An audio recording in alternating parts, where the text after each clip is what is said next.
Good morning all. ഇന്ന് നമ്മൾ പഠിക്കുന്നത് ഫിസിക്കൽ സയൻസിൽ നിന്നുള്ള താപവും ഊഷ്മാവും എന്ന ഭാഗമാണ്. മുൻ ക്ലാസ്സിലെ നമ്മൾ പറഞ്ഞുപോയ ചില കാര്യങ്ങൾ ആവർത്തിച്ച് വരുന്ന ഒരു ഭാഗം കൂടിയാണ് താപവും ഊഷ്മാവും. നമ്മൾ ഒരുപാട് കാര്യങ്ങൾ പറഞ്ഞുപോയി. SI യൂണിറ്റുകൾ ഒക്കെ പറഞ്ഞു, ഇൻ്റർനാഷണൽ അംഗീകരിച്ച യൂണിറ്റ്, അതൊക്കെ ഇതിൽ കടന്നു വരുന്നുണ്ട്. അതുകൊണ്ട് നമ്മളിത് വളരെ ചുരുക്കിയാണ് ഈ ക്ലാസ് എടുക്കുന്നത്. വളരെ പ്രധാനപ്പെട്ട കാര്യങ്ങൾ മാത്രമാണ് പറഞ്ഞു പോകുന്നത്. ആദ്യമായി നമുക്ക് താപം, ഊഷ്മാവ് എന്നിവ എന്താണെന്ന് നോക്കാം. താപവും ഊഷ്മാവും എന്താണെന്ന് നോക്കാം. താപം എന്താണെന്ന് നോക്കാം.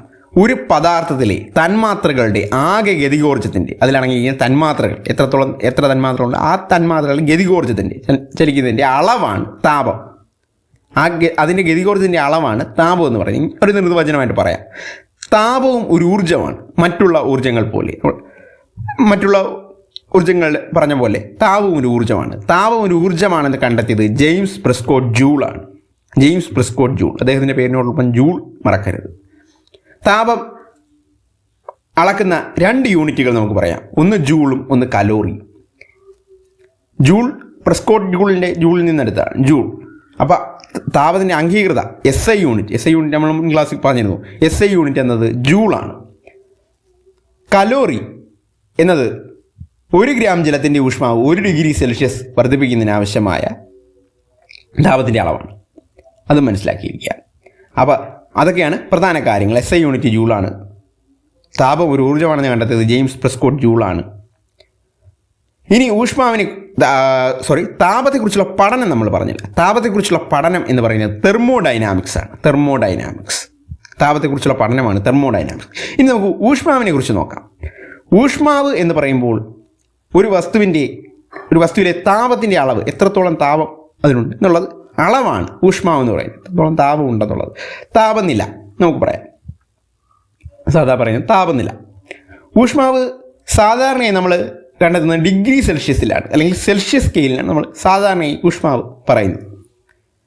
ഊഷ്മാവ് ടെമ്പറേച്ചറിൻ്റെ SI യൂണിറ്റ്, അതായത് അംഗീകൃത യൂണിറ്റ് കെൽവിനാണ്. K എന്ന സിമ്പിൾ കെൽവിനാണ്. ഊഷ്മാവിൻ്റെ SI യൂണിറ്റ് കെൽവിനാണ്. വളരെ താഴ്ന്ന ഊഷ്മാവിനെ കുറിച്ചുള്ള പഠനമാണ് ക്രയോജനിക്സ് എന്ന് പറയുന്നത്. താഴ്ന്ന താപനില അളക്കാൻ ഉപയോഗിക്കുന്ന ഉപകരണമാണ് ക്രയോജനിക്സ് എന്ന് നമ്മൾ പറഞ്ഞു. ക്രയോമീറ്റർ. അപ്പോൾ താഴ്ന്ന ഊഷ്മാവിനെ കുറിച്ച് പഠനം ക്രയോജനിക്സും, താഴ്ന്ന താപനില അളക്കാൻ ഉപയോഗിക്കുന്ന ഉപകരണം ക്രയോമീറ്ററുമാണ്. ഉയർന്നത് അളക്കാൻ ഉപയോഗിക്കുന്ന പൈറോമീറ്ററാണ്. താഴ്ന്നത് ക്രയോമീറ്റർ, ഉയർന്നത് പൈറോമീറ്റർ. ഉയർന്ന ഊഷ്മാവ് അളക്കാൻ ഉപയോഗിക്കുന്നത്. അപ്പോൾ താപനില അഥവാ ഊഷ്മാവ് അളക്കാൻ ഉപയോഗിക്കുന്ന ഉപകരണമാണ് തെർമോമീറ്റർ. താപനില അളക്കാൻ ഉപയോഗിക്കുന്ന ഒരു ഉപകരണമാണ് തെർമോമീറ്റർ. കണ്ടെത്തിയത് ഗലീലിയോ ഗലീലി. 2 ഉപകരണം കണ്ടു. അതുപോലെ തന്നെ പ്രധാന ഉപകരണമാണ് തെർമോമീറ്റർ, സാധാരണ ഉപയോഗിക്കുന്ന തെർമോമീറ്റർ. കണ്ടെത്തിയത് ഗലീലിയോ. അതുപോലെ ശരീര താപനില അളക്കുന്ന ക്ലിനിക്കൽ തെർമോമീറ്റർ ഉപയോഗിച്ചാണ് വീടുകളിലേക്കുള്ള നമ്മുടെ പനിയും കാര്യങ്ങളൊക്കെ വരുമ്പോൾ ശരീര താപനില ചെക്ക് ചെയ്യുന്നത്, ഹോസ്പിറ്റലിൽ പോയാലും. അപ്പോൾ അത് കണ്ടെത്തിയത് സർ തോമസ് ക്ലിഫോർഡ് ആൽബർട്ടാണ്. ശരീര താപനില അളക്കുന്ന ക്ലിനിക്കൽ തെർമോമീറ്റർ കണ്ടെത്തിയത് സർ തോമസ് ക്ലിഫോർഡ് ആൽബർട്ടാണ്. അപ്പോൾ ഇത്രയൊക്കെ പ്രധാന കാര്യങ്ങളാണ് താപവും ഊഷ്മാവും എന്നുള്ള ഭാഗത്തു നിന്നുള്ള അതിൻ്റെ പ്രധാനമായി നമുക്ക് പറയാൻ കഴിയുന്നത്, ഇൻട്രൊഡക്ഷനായി നമുക്ക് പറയാൻ പറ്റുന്നത്. ഓക്കെ, അപ്പോൾ ഈ അധ്യായത്തിൽ നിന്നുള്ള പ്രധാനമായ കാര്യങ്ങളാണ് ആദ്യം നമ്മൾ കണ്ടത്. ഇനി നമുക്ക് അടുത്ത പാർട്ടിലേക്ക് പോകാം.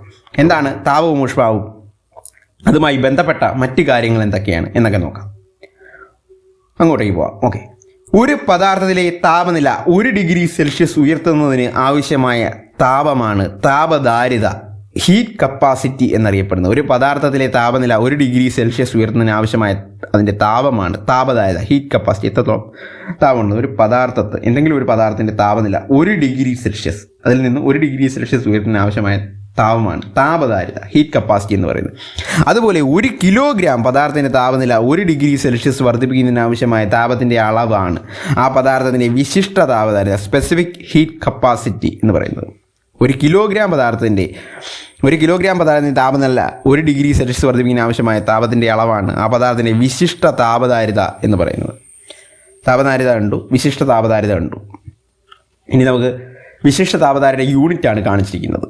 വിശിഷ്ട താപധാരിത unit joule per kilogram K. അപ്പോൾ അതാണ് ബോൾ കാണിച്ചിട്ടുള്ളത്. അതുപോലെ ചിലപ്പോൾ ചോദിക്കാൻ സാധ്യതയുള്ളൊരു ചോദ്യമാണ് ജലത്തിൻ്റെ വിശിഷ്ട താപധാരിത. അതും കാണിച്ചിട്ടുണ്ട്. 4200 ജൂൾ പെർ കിലോഗ്രാം. അപ്പോൾ അതാണ് ജലത്തിൻ്റെ വിശിഷ്ട താപധാരിത. ഇനി ബാഷ്പീകരണ ലീനതാപം അതെന്താണെന്ന് നോക്കാം. പ്രധാനപ്പെട്ട ടോപ്പിക്കുകൾ പെട്ടെന്ന് പറഞ്ഞു പോകാം. 1 കിലോഗ്രാം ദ്രാവകം അതിൻ്റെ തിളനിലയിൽ വെച്ച് താപനിലയിൽ മാറ്റമില്ലാതെ പൂർണ്ണമായും വാതകമായി മാറാൻ സ്വീകരിക്കുന്ന താപമാണ് ആ പദാർത്ഥത്തിൻ്റെ ബാഷ്പീകരണ ലീനതാപം എന്ന് പറയുന്നത്. 1 കിലോഗ്രാം ദ്രാവകം വാതകമായി മാറും. അതിൻ്റെ തിളനിലയിൽ അതിൻ്റെ തിളനിലയിൽ വെച്ച് താപനിലയിൽ മാറ്റമില്ലാതെ അത് നിൽക്കുന്ന താപനില മാറ്റമല്ല പൂർണ്ണമായും അത് വാതകമായി മാറാൻ സ്വീകരിക്കുന്ന താപമാണ് പദാർത്ഥത്തിൻ്റെ ബാഷ്പീകരണ ലീനതാപം. നമുക്കറിയാം നീരാവി ജലം ചൂടാകുമ്പോൾ അത് നീരാവിയാകുന്നു. അപ്പോൾ അത് നമുക്കിങ്ങനെ പറയാം. അല്ലെങ്കിൽ ഒരവസ്ഥയിൽ നിന്ന് മറ്റൊരു അവസ്ഥയിലേക്ക് മാറുമ്പോൾ സ്വീകരിക്കുന്ന താപത്തിൻ്റെ അളവാണ് ബാഷ്പീകരണ ലീനതാപം. അത് ബാഷ്പമായി മാറാൻ, നീരാവിയായി മാറാൻ സ്വീകരിക്കുന്ന താപത്തിൻ്റെ അളവാണ്.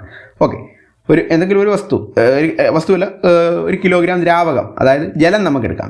ജലം ചൂടാകുമ്പോൾ നീരാവിയായി മാറുന്നു. ആ പ്രോസസ്സ് വാതകമായി മാറാൻ സ്വീകരിക്കുന്ന താപമാണ് ആ പദാർത്ഥത്തിൻ്റെ ബാഷ്പീകരണ ലീനതാപം. ബാഷ്പീകരണം സംഭവിക്കാൻ ലീനതാപം. അപ്പോൾ കൂടുതൽ കാര്യങ്ങളിലേക്ക് പോകുന്നില്ല, അത് പെട്ടെന്ന് പറഞ്ഞു നോക്കുകയാണ്. ജലത്തിൻ്റെ ബാഷ്പീകരണ ലീനതാപമാണ് കാണിച്ചിട്ടുണ്ട് 226 × 10⁴ ജൂൾ പെർ കിലോഗ്രാം. ജലത്തിൻ്റെ തിളനില നമുക്കറിയാം 100 ഡിഗ്രി സെൽഷ്യസ് ആണ്. ജലത്തിൻ്റെ തിളനില എന്ന് പറയുന്നത് 100 ഡിഗ്രി സെൽഷ്യസ് ആണ്. സാധാരണ അന്തരീക്ഷ മർദ്ദത്തിൽ ഒരു ദ്രാവകം തിളച്ച് ബാഷ്പമായി മാറുന്ന നിശ്ചിത താപനിലയാണ് ആ പദാർത്ഥത്തിൻ്റെ തിളനില, ബോയിലിംഗ് പോയിന്റ് എന്ന് പറയുന്നത്. സാധാരണ അന്തരീക്ഷ മർദ്ദത്തിൽ ഒരു ദ്രാവകം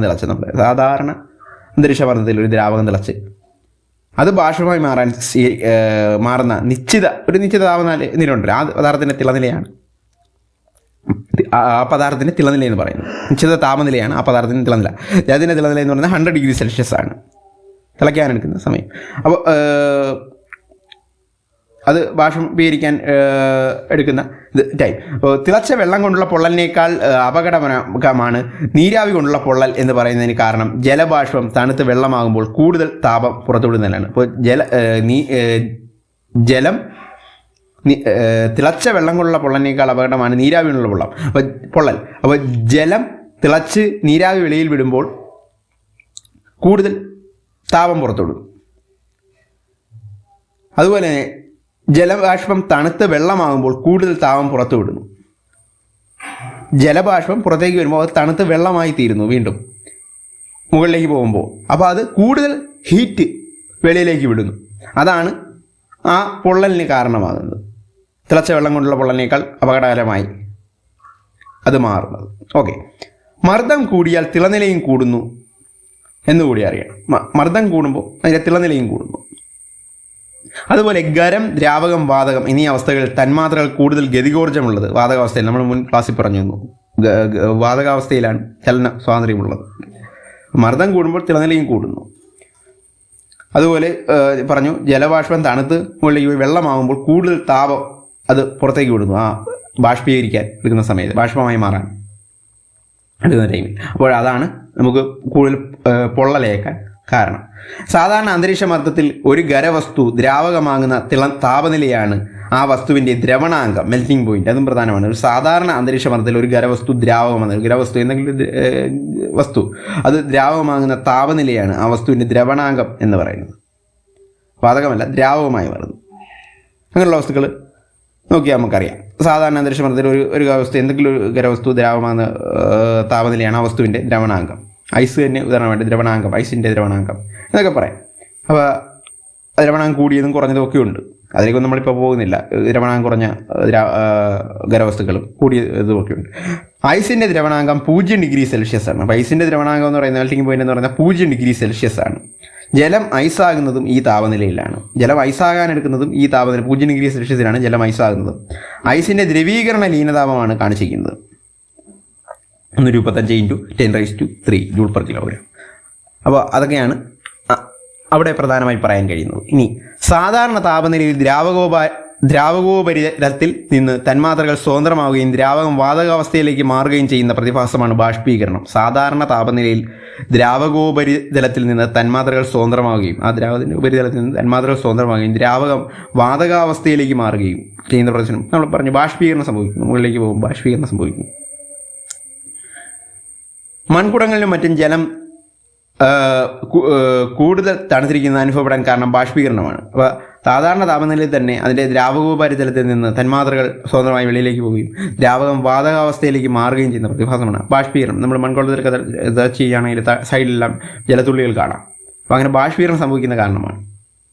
നാഫ്തലിൻ ഗുളികൾ തുറന്നു വെച്ചിരുന്നാൽ ക്രമേണ ഇല്ലാതാകുന്ന കാരണമായ പ്രതിഭാസമാണ് ഉത്പാദനം. അത് വേറൊരു ഇതാണ്. നാഫ്തലിൻ ഗുളികൾ അന്തരീക്ഷത്തിൽ വാതകമായി മാറുന്നത്. അപ്പോൾ ആ വാതകമായി മാറാൻ നാഫ്തലിൻ ഗുളികൾ തുറന്നു വെച്ചാൽ അത് ക്രമേണ ഇല്ലാതായിത്തീരും. അപ്പോൾ അത് വാതകമായി മാറുന്ന പ്രതിഭാസമാണ് ഉത്പാദനം എന്ന് പറയുന്നത്. ഉത്പാദനം സംഭവിക്കുന്നു. അതുപോലെ അന്തരീക്ഷ വായുവിൽ അടങ്ങിയ ജലബാഷ്പത്തിൻ്റെ അളവാണ് ആർദ്രത. അന്തരീക്ഷ വായുവിൽ അടങ്ങിയ ജലബാഷ്പത്തിൻ്റെ അളവാണ് ആർദ്രത. ആപേക്ഷിക ആർദ്രത അളക്കുന്നവർ നമ്മൾ മുൻ ക്ലാസ്സിൽ പറഞ്ഞിട്ടുണ്ട്, ഹൈഗ്രോമീറ്ററാണ് ആപേക്ഷിക ആർദ്രത, മുൻ ക്ലാസ്സിൽ പറഞ്ഞതാണ്. അതുപോലെ അന്തരീക്ഷ വായുവിൽ അടങ്ങിയ ജലബാഷ്പത്തിൻ്റെ അളവാണ് ആർദ്രത എന്ന് പറയുന്നത്. അതുപോലെ ഖരപദാർത്ഥങ്ങളിലൂടെ താപം പ്രസരണം ചെയ്യുന്ന രീതിയാണ് ചാലനം. ചാലകങ്ങൾ, സുചാലകങ്ങൾ, കുചാലകങ്ങളൊക്കെ ഉണ്ട്. അപ്പോൾ ഏതെങ്കിലും ഒരു ഖരപദാർത്ഥത്തിലൂടെ താപം അതിലൂടെ പ്രസരണം ചെയ്യുമ്പോൾ ലോഹങ്ങളൊക്കെ ആകുമ്പോൾ പെട്ടെന്ന് പ്രസരണം നടക്കും. എന്നാൽ തടി അതുപോലുള്ളതാകുമ്പോൾ അതിൽ വരുന്നില്ല. അപ്പം നമ്മൾ ഏതെങ്കിലും ഖരപദാർത്ഥങ്ങൾ താപം കടത്തിവിടാത്തത് ആ ഒരു രീതിയിൽ ചാലനം ചെയ്യും എന്ന് പറയുന്നു. ആ ഒരു ഇതിനെ ചാലനം എന്ന് പറയുന്നു. അതുപോലെ സൂര്യനിൽ നിന്ന് താപം ഭൂമിയിലേക്ക് വികിരണം മുഖേനയാണ്. ഇതൊക്കെ പ്രധാന കാര്യങ്ങളാണ് പറഞ്ഞു പോകേണ്ട. അത്രയ്ക്ക് പ്രധാന കാര്യങ്ങളല്ല, എന്നാലും പ്രധാന കാര്യങ്ങൾ നമ്മൾ മുൻ പറഞ്ഞിട്ടുള്ളതാണ്, മുൻ ക്ലാസ്സിലൊക്കെ പറഞ്ഞു പോയതാണ്. ഓക്കെ, അപ്പോൾ നമുക്ക് ഈ ക്ലാസ് ഇവിടെ നിർത്താം. അടുത്ത ക്ലാസ്സിൽ ഫിസിക്കൽ സയൻസിൽ നിന്നുള്ള മറ്റൊരു ടോപ്പിക്കുമായി കാണാം.